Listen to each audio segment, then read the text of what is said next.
Hi hello friends, once again welcome back to my channel. ಹೇಗಿದ್ದೀರಾ ಎಲ್ಲರೂ? Good morning, ನಮಸ್ತೆ.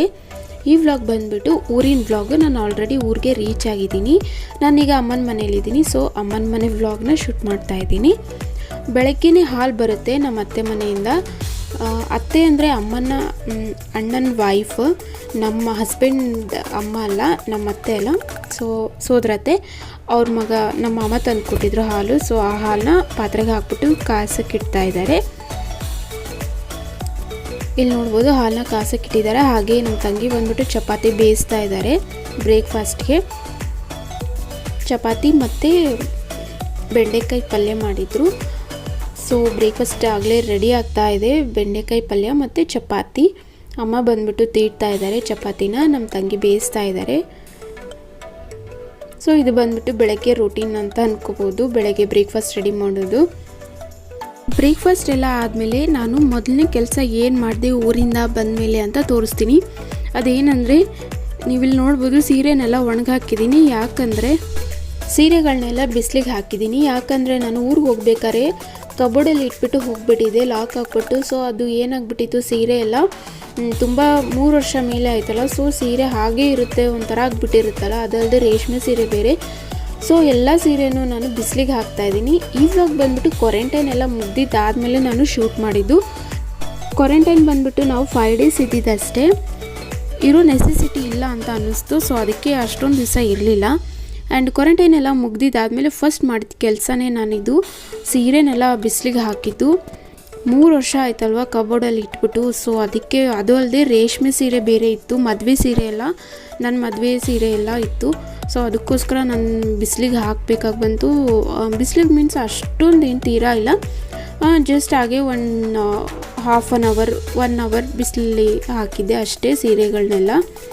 ಇದೊಂದು ಪ್ರಾಬ್ಲಮ್ ಆಗಿಬಿಡುತ್ತೆ ಊರಿಗೆ ಹೋಗ್ಬಿಟ್ರೆ, ಮತ್ತು ದುಬೈಗೆ ಹೋಗ್ಬಿಟ್ರೆ ನಾವು ಯಾವಾಗ ಬರ್ತೀವೋ ಏನೂ ಗೊತ್ತಾಗಲ್ವಲ್ಲ.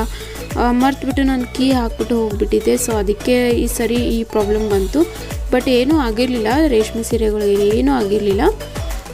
ಆದ್ರೂ ತುಂಬ ದಿವಸ ಇಡೋದು ಚೆನ್ನಾಗಿರಲ್ಲ. ಅದಕ್ಕೋಸ್ಕರ ತೆಗೆದ್ಬಿಟ್ಟು ಎಲ್ಲ ಬಿಸಿಲಿಗೆ ಹಾಕ್ಬಿಟ್ಟು ಅದನ್ನು ಒಂಚೂರು ಫೋಲ್ಡ್ ಮಾಡಿ ನೀಟಾಗಿ ಇಟ್ಕೊಳ್ತಾ ಇದ್ದೀನಿ. ಇದೇ ನೋಡಿ ನಾನು ಫಸ್ಟ್ ಕೆಲಸ ಮಾಡಿದ್ದು ಊರಿಂದ ಬಂದಮೇಲೆ.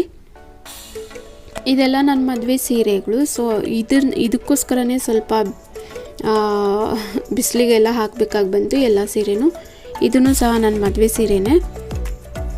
ನಾನು ಮಾಡಿಸ್ತಾ ಇದ್ದೆ, ಬಟ್ ಅಮ್ಮ ಬಂದ್ಬಿಟ್ಟು ಇನ್ನು ಹೀಗೆಲ್ಲ ಮಾಡಿಸೋದು, ನಾನು ಮಾಡಿಸ್ಕೊಡ್ತೀನಿ ಕೊಡು ಅಂತ. ಮತ್ತು ಅಮ್ಮನೇ ಎಲ್ಲ ಮಾಡಿಸ್ಕೊಟ್ರು. ಅಂದರೆ ಫೋಲ್ಡ್ ಮಾಡಿರ್ತೀವಲ್ಲ ಅದೇ ರೀತಿ ಫೋಲ್ಡ್ ಮಾಡಬಾರ್ದಂತೆ ಸೀರೆನ, ಆಗಾಗ ಚೇಂಜ್ ಮಾಡ್ತಾ ಇರಬೇಕಂತೆ ಫೋಲ್ಡಿಂಗ್. ಸೊ ಅಮ್ಮ ಬಂದ್ಬಿಟ್ಟು ಆ ಥರ ಅಲ್ಲ ಅಂತ ಹೇಳ್ಬಿಟ್ಟು ತೊಗೊಂಡು ಮತ್ತೆ ಅದನ್ನು ಬೇರೆ ಥರ ಫೋಲ್ಡ್ ಮಾಡಿ ಕೊಟ್ಟರು. ಒಂದೇ ಫೋಲ್ಡಲ್ಲಿ 3 ವರ್ಷ ಇತ್ತಲ್ಲ ಸೀರೆಗಳು. ಸೊ ಅದಕ್ಕೆ ಅಮ್ಮ ಸ್ವಲ್ಪ ಫೋಲ್ಡಿಂಗ್ ಚೇಂಜ್ ಮಾಡಿದರು ಅಷ್ಟೇ.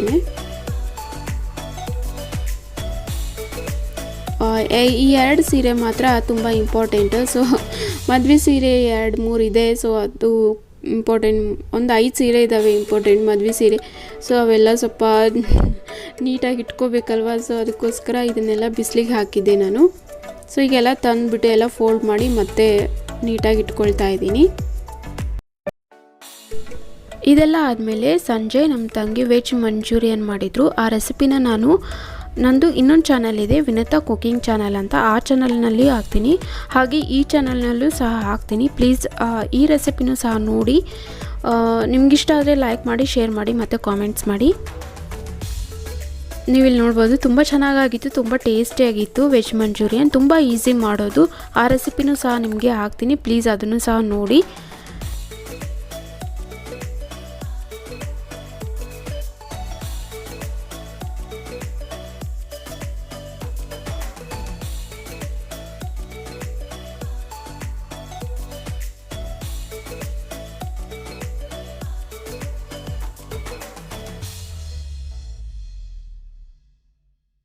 ತುಂಬ ಈಸಿ ಇದು ಮಾಡೋದು, ಹಾಗೆ ತುಂಬ ಟೇಸ್ಟಿಯಾಗಿಯೂ ಸಹ ಇರುತ್ತೆ. ಮನೇಲೇ ಮಾಡ್ಕೊಂಡು ತಿನ್ಬೋದು, ಹೊರಗಡೆ ಹೋಗೋ ಅವಶ್ಯಕತೆಯೇ ಇಲ್ಲ. ಇದರ ರೆಸಿಪಿನ ನಾನು ವಿಡಿಯೋ ತೆಗೆದಿದ್ದೀನಿ, ಆ ವಿಡಿಯೋನೂ ಸಹ ಹಾಕ್ತೀನಿ, ಪ್ಲೀಸ್ ನೋಡಿ. ಸೊ ಫ್ರೆಂಡ್ಸ್, ನಾನು ಈ ವ್ಲಾಗ್ನ ಇಲ್ಲಿಗೆ ಎಂಡ್ ಮಾಡ್ತಾ ಇದ್ದೀನಿ. ಐ ಹೋಪ್ ನಿಮಗೆ ಈ ವ್ಲಾಗ್ ಇಷ್ಟ ಆಗಿದೆ ಅಂತ ಅಂದ್ಕೊಂಡಿದ್ದೀನಿ. ಇಷ್ಟ ಆಗಿದ್ರೆ ದಯವಿಟ್ಟು ಸಬ್ಸ್ಕ್ರೈಬ್ ಮಾಡಿ, ಲೈಕ್ ಮಾಡಿ, ಶೇರ್ ಮಾಡಿ ಮತ್ತು ಕಾಮೆಂಟ್ಸ್ ಮಾಡಿ. ಮತ್ತೆ ಸಿಗ್ತೀನಿ ಹೊಸ ದಿನದ ಹೊಸ ವ್ಲಾಗಿನೊಂದಿಗೆ. ಅಲ್ಲಿವರೆಗೂ ಟೇಕ್ ಕೇರ್, ಬಾಯ್.